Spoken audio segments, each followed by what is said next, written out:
Hello दोस्तों, आप सबका स्वागत है हमारे यूट्यूब चैनल श्लोकर्स एकेडमी में। जैसा कि मैंने पिछले वीडियो में आप सबको संपूर्ण क्रांति पाठ का ऑब्जेक्टिव क्वेश्चन बताया था, आज के इस वीडियो में मैं आप सबको इस पाठ का सब्जेक्टिव क्वेश्चन बताने वाला हूं। तो आप सभी लोग इस वीडियो को ध्यान से शुरू से आखिरी तक ज़रूर देखिएगा। तो चलिए वीडियो को शुरू करते हैं। सबसे पहला प्रश्न है हमारा, आंदोलन के नेतृत्व के संबंध में जयप्रकाश नारायण के क्या विचार थे? आंदोलन का नेतृत्व वे किस शर्त पर स्वीकार करते हैं?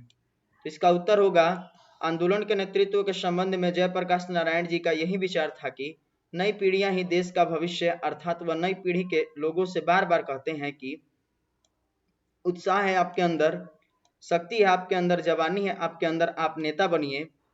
आंदोलन का नेतृत्व वे इन शर्तों पर स्वीकार करना चाहते थे कि मुझे सामने से खड़ा करके कोई पीछे से डिक्टेट नहीं करेगा, नहीं तो आज इस नेतृत्व को स्वीकार करूंगा और कल इस नेतृत्व को छोड़ दूंगा। उन्होंने यह भी कहा कि आप सभी की बातों को सुनूंगा और फैसला मेरा होगा। तो ये पहला नंबर प्रश्न का उत्तर था।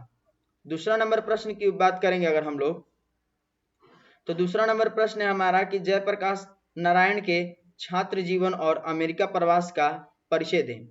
इस अवधि की कौन सी बातें आपको प्रभावित करती है? तो इसका उत्तर होगा कि जयप्रकाश नारायण का छात्र जीवन बहुत ही संघर्षशील रहा। वे साइंस के छात्र थे। वे कुछ दिन फूलदेव बाबू के साथ लेबोरेटरी में रहे। बिहार विद्यापीठ से वह आईएससी की परीक्षा पास किए। वे स्वामी सत्यदेव के भाषण सुने थे कि अमेरिका में लड़के मजदूरी करके पढ़ सकते थे। तो वे अमेरिका गए और वहाँ के कारखानों में काम किए, बागानों में काम किए, जहाँ जानवर मारे जाते थे उन कारखानों में भी उन्होंने काम किया। इतवार के दिन वे कुछ ऑड टाइम में होटल का काम छोड़कर जूता साफ करने का काम भी करते थे। इस प्रकार इतनी संघर्ष और गरीबी में वे वहाँ बीए पास किए। उन्होंने स्कॉलरशिप भी वहाँ स्कॉलरशिप भी मिलने लगी और बाद में वे डिपार्टमेंट के असिस्टेंट बन गए और फिर ट्यूटोरियल क्लास लेने लगे थे। तो इस तरीके से उन्होंने अमेरिका में रह करके अपना संघर्षशील जीवन व्यतीत किया और वहाँ पढ़ाई उन्होंने पूरा किया। तीसरा नंबर प्रश्न है हमारा, ये वीवीआई प्रश्न है, इसको आप सभी लोग वीवीआई कर लीजिएगा। प्रश्न क्या है? तो जयप्रकाश नारायण कम्युनिस्ट पार्टी में क्यों नहीं शामिल हुए? ये प्रश्न है कि जयप्रकाश नारायण कम्युनिस्ट पार्टी में क्यों नहीं शामिल हुए। तो इसका उत्तर होगा कि यह तो सत्य है कि जयप्रकाश नारायण जी जब अमेरिका में थे तो वे कम्युनिस्ट थे, अर्थात वो मार्क्सवादी थे। जब वे भारत लौटे तो घोर कम्युनिस्ट बनकर लौटे, किंतु वे कांग्रेस में दाखिल हुए। वो कम्युनिस्ट पार्टी में इसलिए शामिल नहीं हुए क्योंकि लेनिन द्वारा कही गई बात उनको अच्छी तरह याद थी। लेनिन ने यह बताया था कि जो गुलाम देश है वहाँ के जो कम्युनिस्ट है उनको हरगिज वहाँ की आज़ादी की लड़ाई से अपने को अलग नहीं रहना चाहिए। लड़ाई का नेतृत्व भले ही पूंजीपतियों के हाथ में हो, फिर भी कम्युनिस्ट को अलग नहीं रखना चाहिए, इसलिए वे कम्युनिस्ट पार्टी में शामिल नहीं हुए। तो ये तीसरा नंबर प्रश्न का उत्तर था।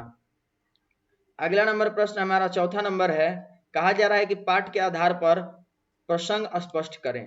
पाठ के आधार पर प्रसंग स्पष्ट कीजिए। तो चौथा का क हमारा प्रश्न क्या कह रहा है कि अगर कोई डेमोक्रेसी का दुश्मन है तो वे लोग दुश्मन हैं जो जनता के शांतिमय कार्यक्रम में बाधा डालते हैं।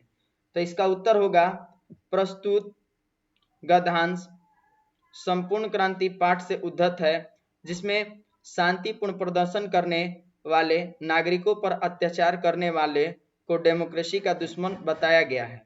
वे देश समाज के दुश्मन होते हैं। जनता के शांतिमय कार्यक्रम में बाधा डालने वाले तो प्रजातंत्र के असली दुश्मन हैं। तो ये चौथा नंबर का उत्तर था। चौथा प्रश्न का ख कह रहा है कि व्यक्ति से नहीं, हमें तो नीतियों से झगड़ा है, सिद्धांतों से झगड़ा है, कार्यों से झगड़ा है। इसका उत्तर होगा कि प्रस्तुत गद्यांश संपूर्ण क्रांति पाठ से उद्धत है, जिसमें जयप्रकाश बाबू ने अपने कार्मिक मूलक सिद्धांतों का वर्णन किया है। उन्होंने किसी व्यक्ति से भेदभाव या मतभेद नहीं था, बल्कि सिद्धांत या कार्यनीति से विभेद था।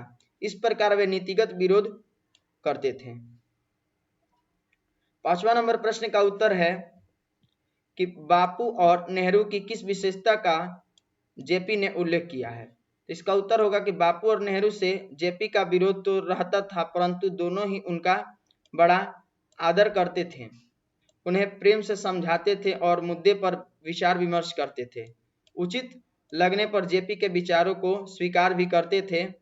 इन्हीं विशेषताओं का उल्लेख बापू और नेहरू की विशेषताओं का उल्लेख जेपी ने अपने भाषण में किया है कि बापू और नेहरू जी को ये मतलब कि आदर सम्मान करते थे, उनसे प्रेम भी करते थे, लेकिन अगर वो कुछ गलत नीतियां बना लेते थे, गलत कार्य बना लेते थे, तो उनका ये विरोध करते थे। तो ये था हमारा 1 से लेकर के 5 प्रश्न तक का प्रश्न उत्तर। इसके नेक्स्ट वीडियो में मैं आप सबको इसके आगे का प्रश्न उत्तर कराऊंगा, तो आप सभी लोग इन सारे प्रश्नों को अपने कॉपी में लिख लीजिएगा, और अगर वीडियो अच्छा लगा हो तो अपने दोस्तों में जरूर शेयर कीजिएगा। साथ ही आप अगर हमारे चैनल पर नए हैं तो हमारे चैनल को सब्सक्राइब कर लीजिए, बेल आइकन को प्रेस कर लीजिए, ताकि हमारे नए नए वीडियो का अपडेट जो है आप तक पहले पहुंच सके। धन्यवाद।